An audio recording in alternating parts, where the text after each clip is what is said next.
When the season started, the Brewers rotation looked like it was being held together with duct tape and hope. Brandon Woodruff wasn't ready, Dale Hall and Aaron Ashby were down, and early into the season, Aaron Civale and Nestor Cortez were put on the injured list. The vibes were not great, but now, just 2 months in, Milwaukee's rotation has become one of the most reliable in the National League. How did that happen? There was hope among the fan base that Woodruff would be ready on opening day. Although that was quickly shot down, it looked like it wouldn't take this long at least. And after Cortez and Civale went down, that left the rotation looking like Freddy Peralta, and then a lot of question marks. Elvin Rodriguez was starting games for the team. Of course, the Brewers need to add some starters. Chad Patrick started the year in the bullpen, but his second Major League appearance was a start against the Royals when the team was already 0-4. Logan Henderson is currently back in the minors, but had 4 historically great starts to begin his big league career. We talked about both of those guys much more in depth.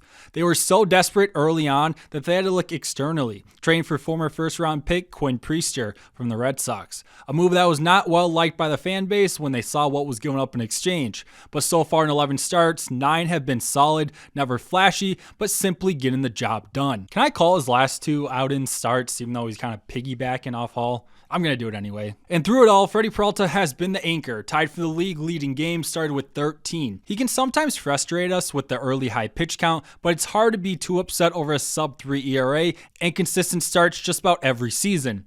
All these guys, plus a few others, have totaled up to a top 8 ERA in all of baseball, which is impressive as it is, but the scary part is this rotation might get even better. Woodruff is supposed to be back soon.